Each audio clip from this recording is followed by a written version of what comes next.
Всем привет! Меня зовут Алена, и сегодня у нас будут цветы. Да, если вы соскучились по бумажным цветам, то сегодня именно такое видео. Знаете, я приступила готовить видео именно к 14 февраля и 8 марта. Новогодние праздники-то закончились, хоть и могу сказать, что ощущение, что прошел Новый год, так и нет, потому что в моем городе так и не выпал снег. Но праздники закончились, многие уже убрали елку, так же, как и я, и приступаем уже совершенно к другим работам. Так что давайте с вами приступать, и я вам покажу, как сделать маленький миленький букетик к праздникам.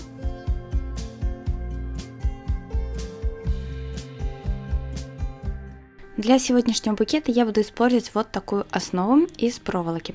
Мне ее прислала подписчица, я вам показывала в одном из прошлых видео. И сама основа сделана из проволоки, ну а сверху обмотано все сизалью. Сама я делать не пробовала, но возможно и попробую, если будет время. Ну а для тех, кто хочет такую же, мне писали, что они продаются в магазине Леонардо и можно найти в цветочных магазинах. Букетик у нас будет маленький, и для того, чтобы заполнить зеленью, я решила использовать вот такие пластиковые искусственные веточки. Покупала их в магазине для творчества, и мне они похожи на цветочки хмеля. А теперь переходим к самим цветам из бумаги. У меня будут это листья, бумага под номером 562. Как делать подобные листья, я очень много раз показывала уже в своем видео. Ну и розочки. Мастер-класс на них сегодня я покажу.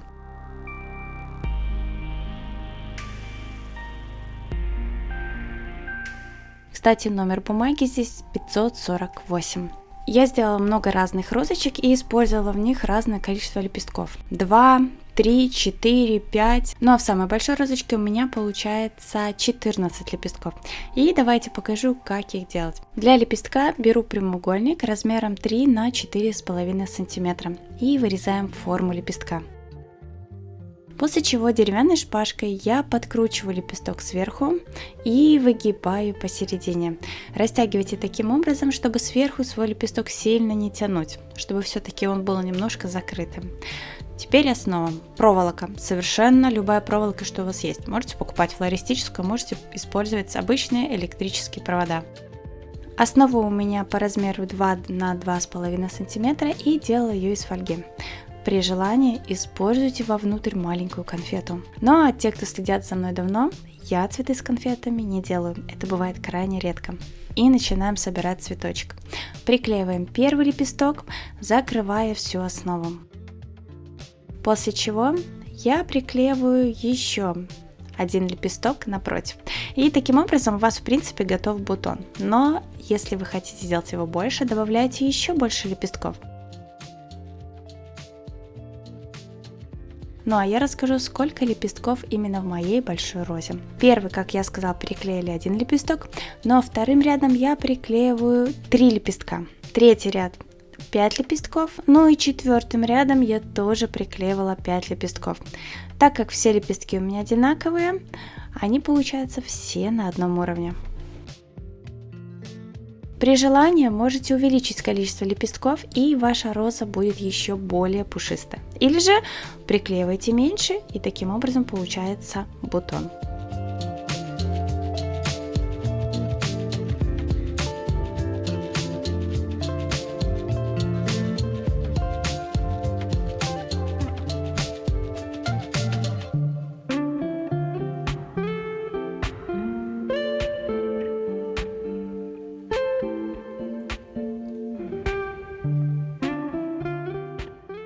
Сам чашелистик у меня размером где-то 5 на 6 сантиметров. Приклеиваю снизу и тейпирую ножку. Можно использовать тейп-ленту, но не очень иногда мне нравится использование тейп-ленты, так как цвет бумаги и тейп-ленты отличается. Поэтому я беру ту же самую гофрированную бумагу. Но для того, чтобы цветочки вставить в сам букет, нам нужно удлинить им ножки.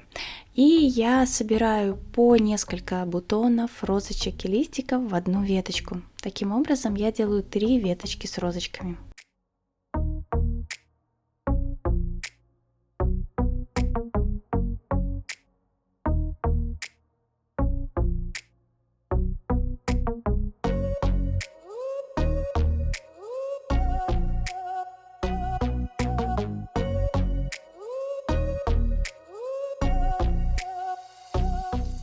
Таким же образом я удлиняю ножку и пластиковым веточкам.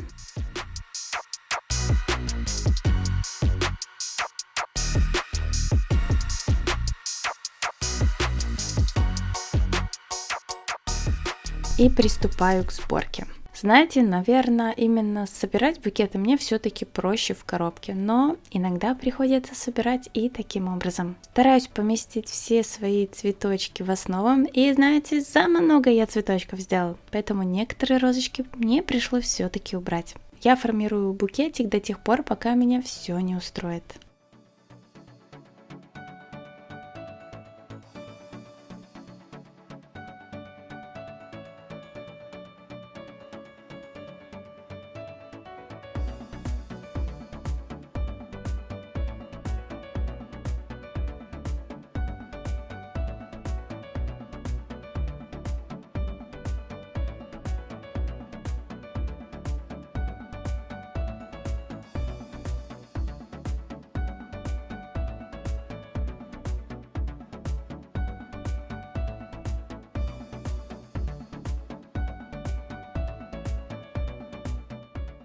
Когда букет меня устраивает, снизу я все завязываю, чтобы ничего не выпадало.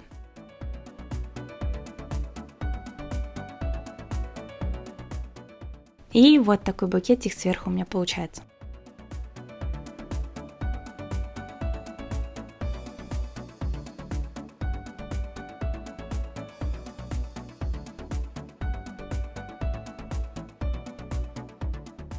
Теперь начинается для меня самое сложное.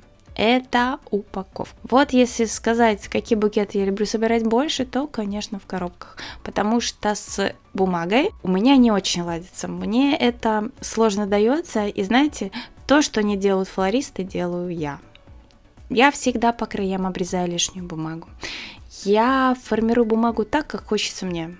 Поэтому, в принципе, таких букетов я собираю очень-очень мало.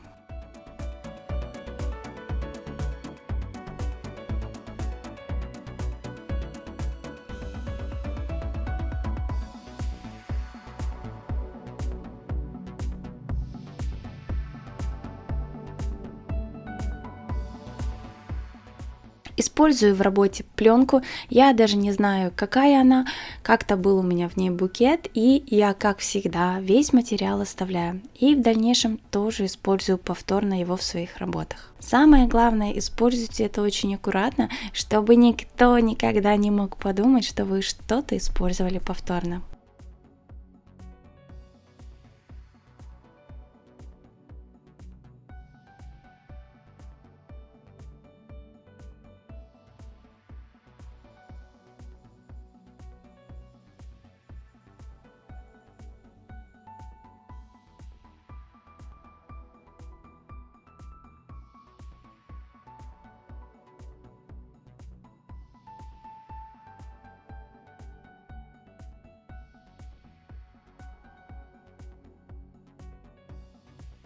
Срезаю снизу лишнее, обязательно выравниваю край, и я обмотаю снизу свой букетик самой простой рафией.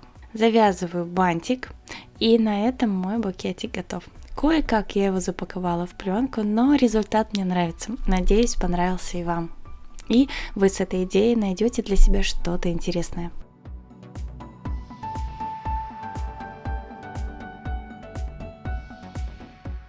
Также у меня осталась еще вот такая зеленая основа, она размером побольше.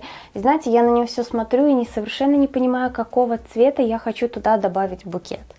Не знаю, он яркий, значит надо и букет делать, наверное, каким-то ярким, или наоборот, более приглушенных цветов. Как вы думаете, какого цвета букетик сделать именно вот в эту основу? Ну а я надеюсь, вам понравилось видео. Ставьте лайк, подписывайтесь на мой канал. И также не забывайте нажимать на колокольчик, чтобы не пропускать мои следующие видео. И до новых встреч. Пока-пока!